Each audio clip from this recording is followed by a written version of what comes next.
have to keep in mind when we're see how we can successfully run a company.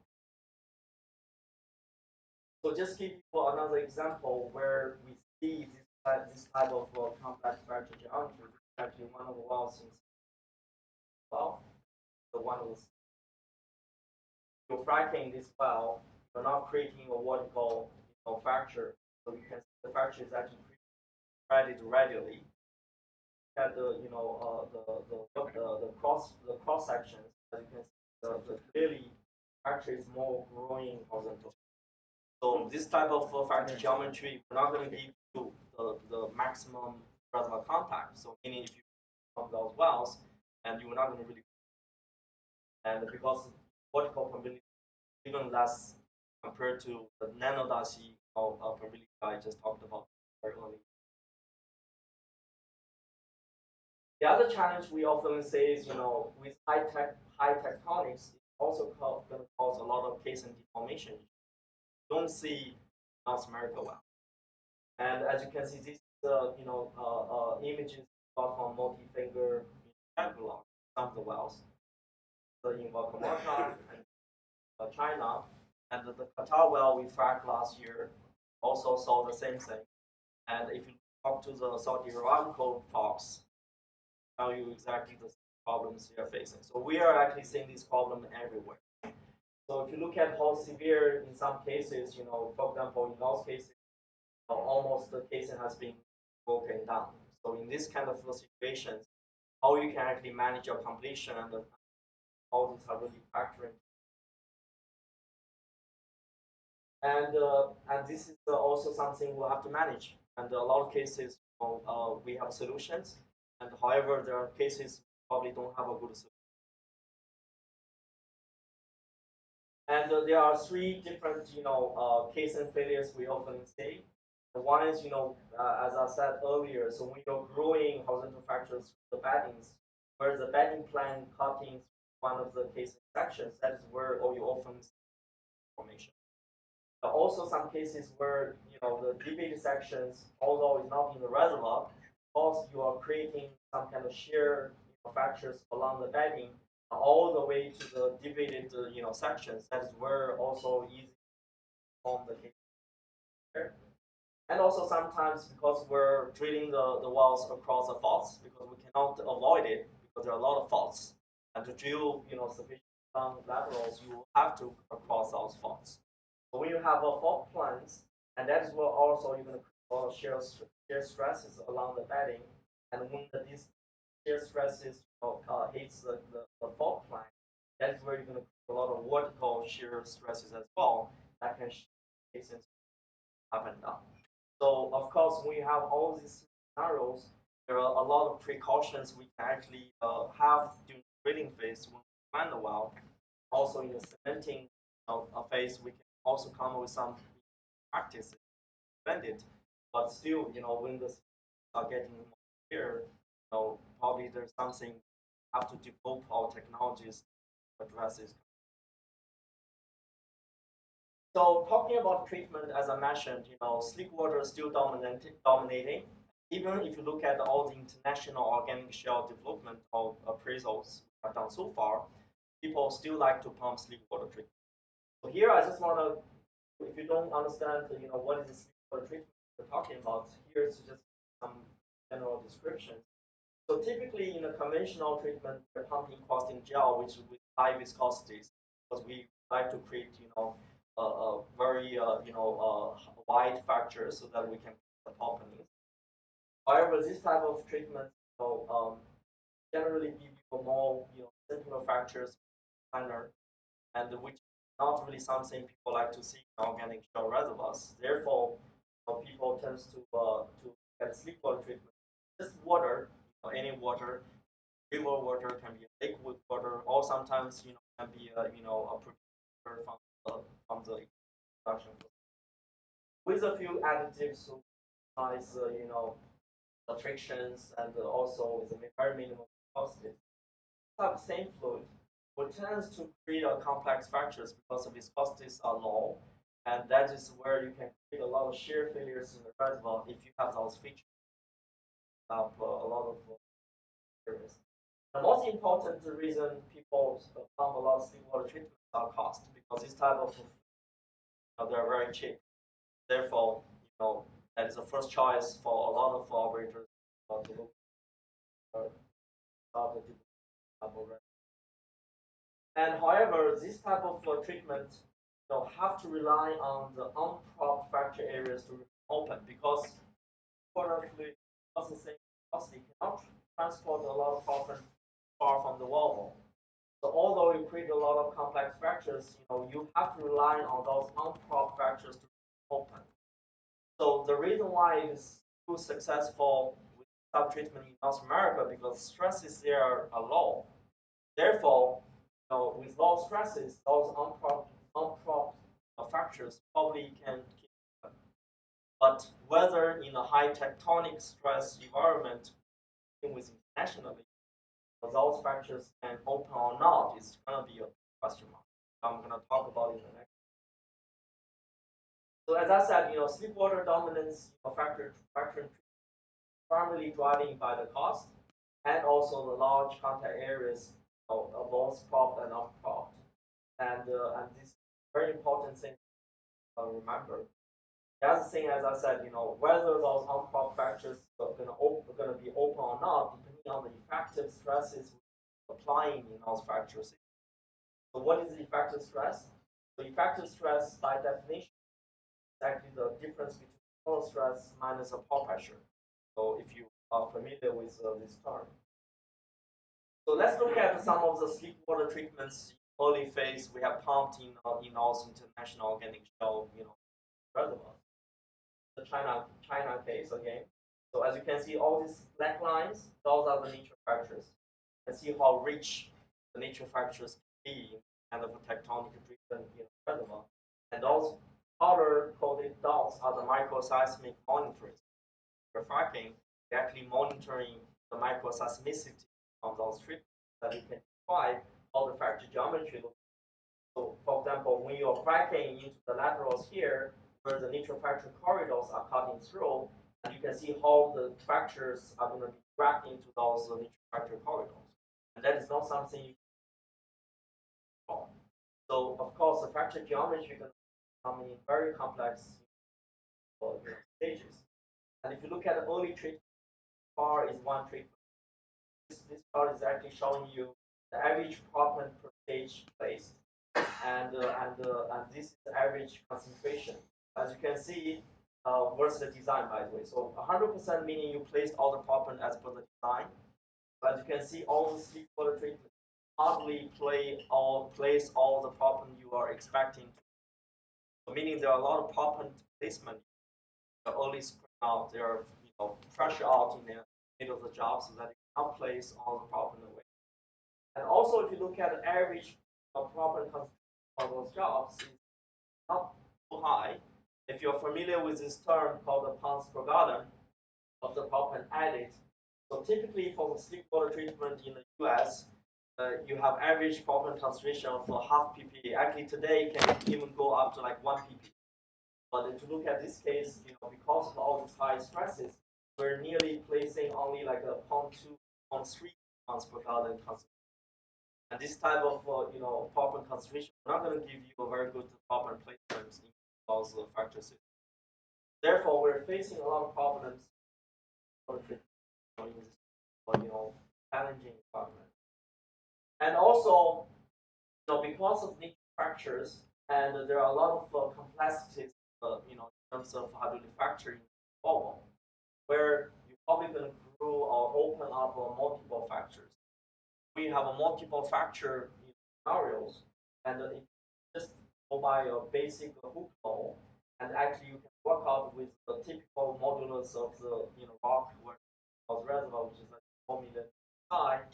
And let's see the effective stresses typically let's say 1000 psi. Back work out the fracture width of each of the multiple fractures actually in the range of like 0.01. And in this kind of narrow fracture width, if you want to place a proppant, and you have to have a certain fracture width, right? So for this kind of fractures, you can only probably placing like 100 mesh or 200 mesh power plant. But if you are familiar with this type of organic shell, hydraulic fracturing treatment, and you will know that typically you have to pump 30, 50, or 40, 70 power plant. So you can see with kind of narrow factor width, there's no way that this size of the power plant can go into that factor width. Then you're going to be bridging very quickly at the new wall, and that is actually one of the reasons planned in the previous slides where you cannot place all the power plant away. So the other thing is, we talk about effective stresses, and we need to see, under the effective stresses we're saying internationally, whether those unpropped fractures can open. So this is the definition of effective stresses. I said earlier, total stress versus pore pressure. So this is actually some of the comparisons I normally do when I talk about type of. And if you look at the Barnett shell, which is a very typical North America shell, if you look at all the typical parameters, and we're saying that the early time the effective stress is around 2,000 psi. The late time, because of increased drawdown, effective stresses can go up to like 3,700. But if you take the Sichuan Basin, wells as an example, the early time, the effective stress is already very high, like 3,200 psi. Late time, you often see the effective stresses can go up to almost 1,000 psi. And these are actually all the proppants, very typical proppants we are pumping on wells, and with the very typical, the proppant concentrations. So if you pull, these two examples into the charts here, these green bars are Barnett shell. So Barnett shell early time with the proppant we're placing over there, you're probably going to be seeing the conductivity of the fracture is going to be ranging from like 50 to 100 plus feet. Late time, you're probably going to be at 50, around 40 to 50. So actually, if you look at a lot of papers being published in Barnett shell by production history matching, that is exactly the effective fracture conductivity we're getting from the production history, around 50 feet. Actually, quite consistent with what we're showing here. But if you look at the international organic shell wells, early time we're here, late time we're here. So if you look at the effective fracture conductivity, we're nearly like 10, 20 meters feet. So, probably 20 or maximum 50% of conductivity often see from the North America well. So this actually explains a lot of things that same treatment or from North America sleep water treatment. Why we're not producing as good as because high stresses we're not really having an effective fracture keeping all these fractures. So not only that, the other thing we have also investigated that in recent that because we're pumping a lot of fluid into this kind of wells, and also we're not flowing back this kind of treatment very quickly. So with typically, by the time we finish the last stages, the first stage probably already shut in for like a month sometimes. So with this kind of long, soaking of water in those kind of pressure systems, we often suspect that this water probably going to be doing something, in the fracture, right? This is actually some of the tests we have done recently. Look at those core samples when you're soaking with a amount of water with long time, how that going to impact the rock strength. This is, for example, this is the depth into the core samples and at the rock surface, the native rock strength. And typically in this type of rock, you often see the UCS, the original UCS is around 7,000 psi. But if you really look at the rock surface where you soak it with a lot of water for a long time, the rock strength actually used to almost half. So this gonna soften the rock at the fracture phase. Therefore, you're gonna have a lot of proppant embedment rock.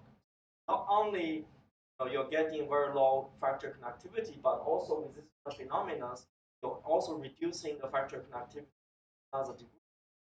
And also, if you look at the water saturation, we have saying from the rock surface all the way to the inside the core samples, can see that the water can actually penetrate almost 50 meters into the rock. Although the matrix probabilities are pretty low, it's an nano-Darcy probability, but with the imbibition process, time, actually water can get into almost because this kind of water getting into the matrix also hold up a lot of productions. It's also something we have discovered recently, something overcome this kind of and also we have done a lot of production evaluations for the international organic shale reservoirs, wells we have tracked. And for example, this is one of the cases. As you can see on the production history matching, and if you look at primary fracture, our effective fracture connectivity is about what 5 to 10 millidasc feet, which is actually very consistent with the previous plot I've showed you. No surprise. And also, if you look at some of the production sensitivity analysis we have done, of course, with 5 to 10 millidasc feet fracture connectivity, you are not at optimum production performance. So there are a lot of rooms for us to improve. So meaning if we can improve our fracture connectivity level of let's say 40 millidasc feet, we can actually increase our 10-year cumulative productions by almost 2 billion. So there are a lot of obviously things we need to do how we can really improve the connectivity of where we're getting from these levels we like to be. The other thing we have discovered that once you start applying the more effective stresses in those fracture systems treated, and once you are at the level of 4,000 psi, and the percentage of the clusters production, 100% meaning initially all the clusters will be, but once you start increasing the effective stresses, the level of 4,000 psi or sometimes 5,000 psi, some of the clusters will closed. So meaning you're going to be losing the productions. That also explains well why a lot of wells we fracked internationally, after you produce for a year, the production declines are so significant because you start shutting off a lot of clusters.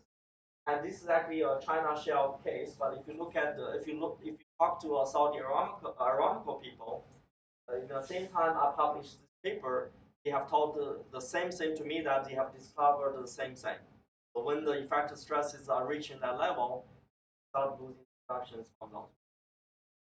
So meaning we really need to manage the flow back and the production, really make sure that we don't really hit these startups, that we can maintain the production levels to the levels we like to have, right? Something and something we need to understand, we how to manage the back and also the drawdowns later time to not really accident. So the other things, we also look at the recently is laminations. So if you look at the organic shale reservoir, and in all scales, from the thin section all the way to the outcrop, pictures. So as you can see, it's always laminated because those organic shale formations are deposited in a very less energy environment. Therefore, they're always a layering effect. So not until recently, we don't, we were not really understanding how these laminations can impact, production performance. So this is something we have actually investigated recently.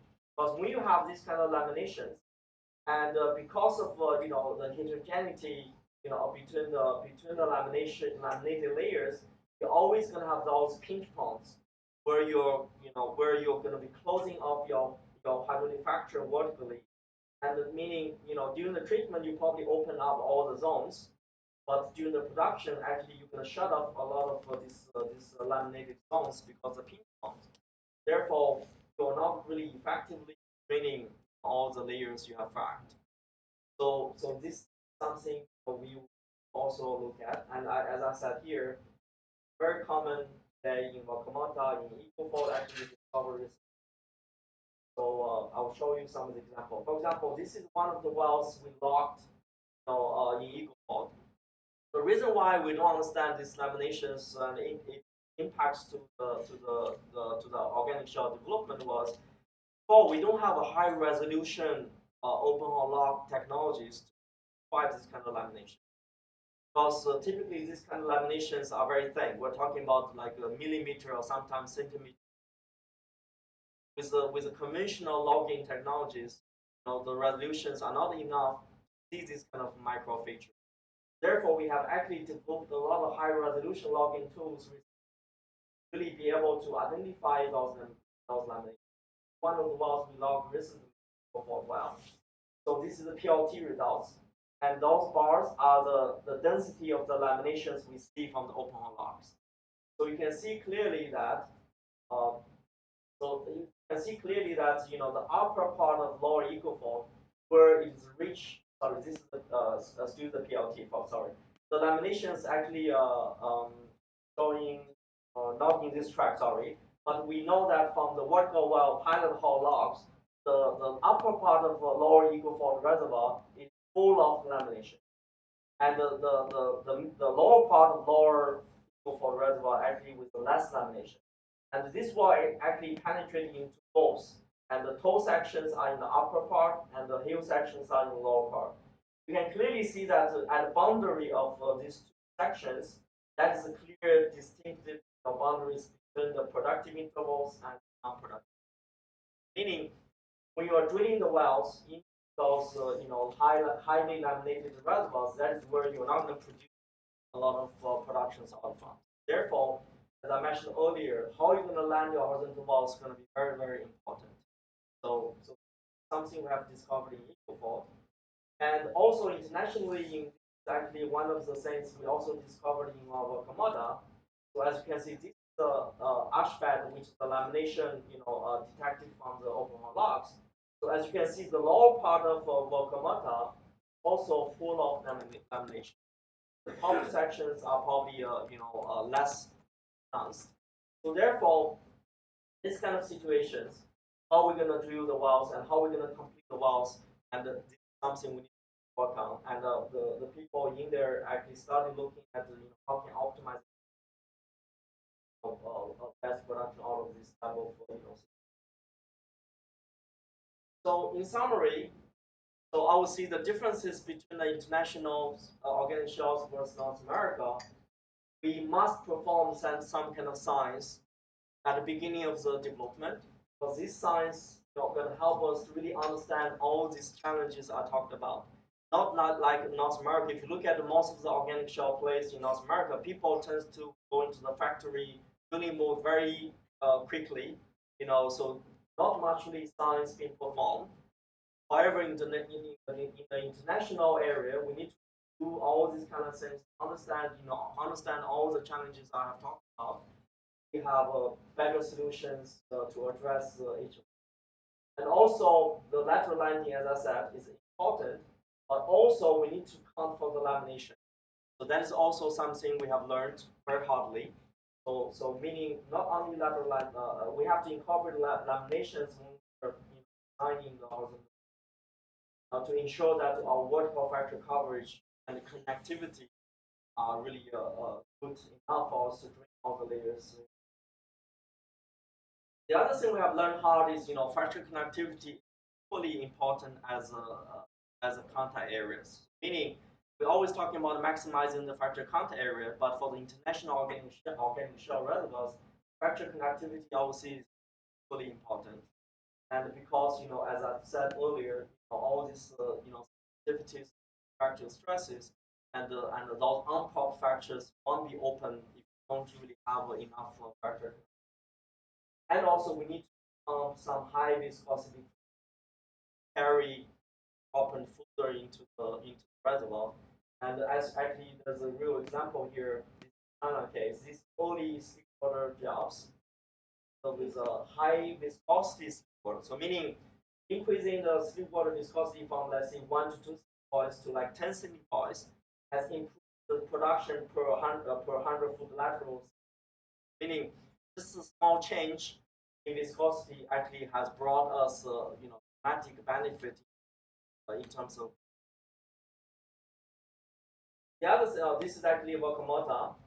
Actually, my last slides. As you can see, same thing, early well performance. And this is the once we learned all these lessons we have discussed today, the production has actually gone up significantly. So of course, in the later part, because this is where they start drilling infill wells. When you start drilling infill wells with the depleted reservoirs, that is where you got a variety of different type of production performance. But overall, as you can see, once we incorporated all these lessons learned, the production performance overall is much better than the early phase. So that's all my talk today, and I'll open the floor for the questions.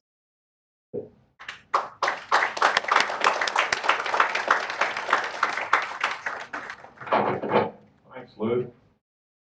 Any questions on organic shales?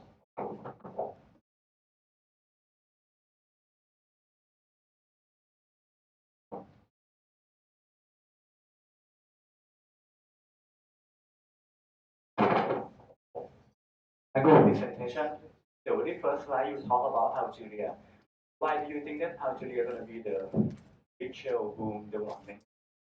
Yeah, so they drilled one of the horizontal wells last year, like Q4, and it happened that I was involved in that project. So I looked at all the evaluations of that particular well. That is actually the reservoir I've seen so far. The thickness, it is probably the largest I've seen on internet. Also, if you look at all the reservoir quality, also the best. Because typically international organic shales, we saw the best part of the reservoir typically staying like probably 30, and over there we have thing like almost 200 feet of reservoirs that are equally in terms of reservoir quality. And also, as I said, over there the size of the reservoir they have actually looked at so far also fairly large. So it's still in the early phase. I think there are a lot of IOCs are interested there. We're discussing with them whether to have some kind of programs. That's where I see that probably gonna be next place like China, Argentina, Saudi to start booming.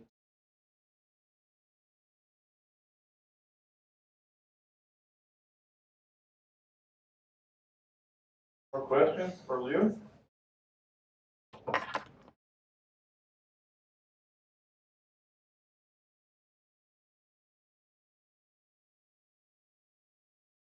I'll ask you a quick question. I mean, what do you foresee in Southeast Asia? Do you see anything developing here in Southeast Asia anywhere? So Indonesia actually, I worked with Pertamina, I would say 2 years ago. I drilled some water wells, but the challenge is also the same as what we talked about today. However, because of downturn and all that, that program has delayed a little bit. I would see probably that is something coming up. And also I've seen some discussions in North Southeast about Australia. We worked with operators about the actually the, the reservoirs. They have also looking quite promising. I have not heard any other place have been talking about this ocean. But I will see at the maps I've shot. There are probably smaller reservoirs, but definitely there are some organic shale reserves as well in this project. No more questions, folks? Guys, today, start of the year, hangover. Okay, well, thank you again, Yu. And on behalf of the section, we'll ask Kun Cassian to present you with a small token of our appreciation. Thanks, Yu.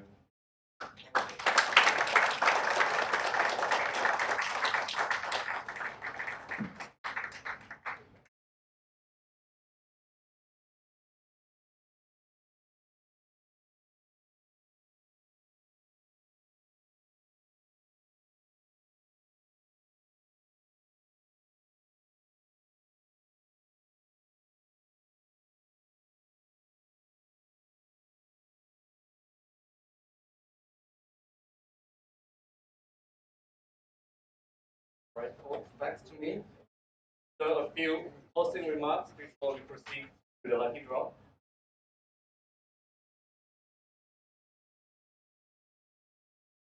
Okay, we are not having a meeting next month as the annual awards dinner is on our way. On Thursday, 20th of February, we will announce the best E&P project of the year, also celebrating the Section 40 years anniversary at the Mandarin Oriental. March, we will have another distinguished lecturer talk by Susan House from Subsurface Consultant on the topics of toolkits for making better decisions when faced with ethical dilemmas. Please note that since this is ZL talk and our sections do not have control over the schedule, this meeting will be on Monday 23rd, not 23rd of March, not our routine third Thursday of the month. In here at the Landmark Hotel. So April is a festive month, so all of us deserves a break for resuming back to our usual on Thursday, 21st of May.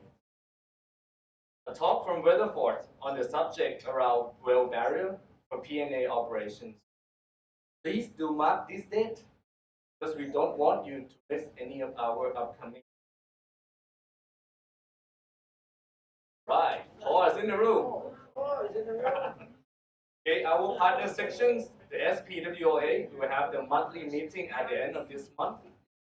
Speaker is Mr. Paul Johnson. Stand up. Stand up. Yes.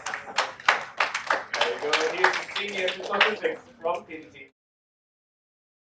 And if you're interested in, please do register in advance so they know that you are coming. And as I have briefly mentioned, on Thursday, 20th of February, on 20/02/20, you will have the SPE Thailand E&P Annual Awards Dinner. This year, this is an event to celebrate our 40th anniversary. It's such a milestone for any section to have. And this is obviously could not happen without all of your support throughout this year. Now we are blessed with the 3 platinum sponsors supporting us, being PPT, Chevron, Badala Petroleum. All the affiliations in our industry list have been indicated of this event. The tables are currently on sale, and there are also individual tickets available. If you need more information, you may contact any of the board members sitting mostly in the front table. And we hope to see you with us celebrating our birthday 40th. Okay, the SPWA again, we have the regional conference here in Bangkok at the usual venue, Jasmine City Hotel. The program is from the 1st to the 5th of March, including field trips, technology forum, technical conference, the famous oil field activity off. Registration is open. You can find more information at their website or email them at ap2020@spla.org. But just over a month, the Offshore Technology Conference Asia, or OTC Asia 2020, take place. We have been promoting for this event all seasons long. So I believe majority of you be fully aware by now. Once again, this regional conference will happen in Kuala Lumpur on the 24th to the 27th of March. Then in May, another event taking place here in Bangkok, organized by the AIPN, an International Petroleum Summit. You may get more details at the AIPN official website or at worldwideweb.internationalpetroleumsummit.org. Now, last but not least, there are multiple ways for you to get in touch with our Thailand SPE sections. You can go to our website at thaispe.org, find more information on the upcoming events, new announcements, young professionals, scholarships, and many more. Follow and like us on Facebook at Society of Petroleum Engineer Thailand or at SPE Thailand. Join us in LinkedIn group at SPE Thailand section. Now, what you could also do is simply taking out your mobile phone, scan these QR codes here, and it will direct you to whatever I just mentioned. Okay, lucky draw. So can we have please do high on the front? Draw two, the lucky person for tonight.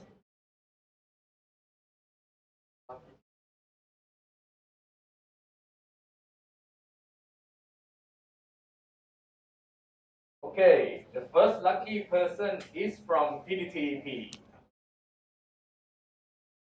Bob Powell.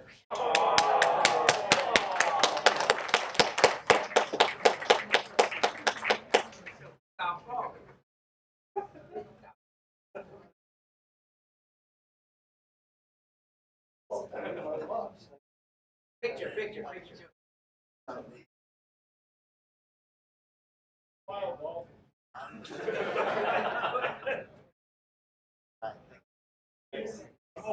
All right, one more.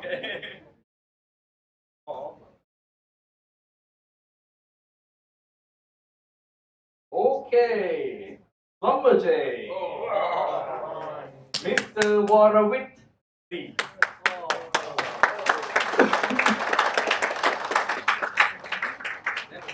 I'm not making it up by the way.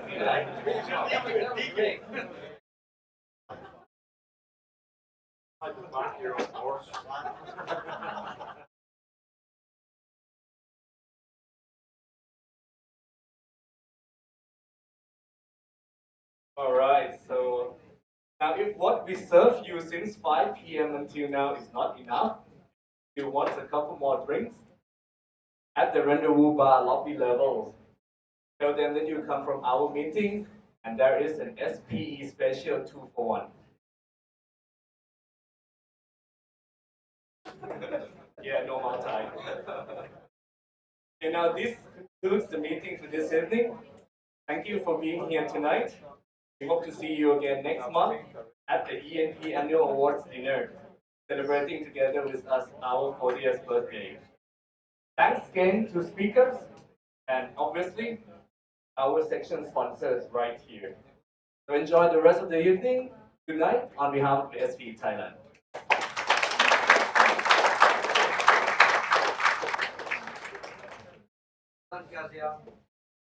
Yes.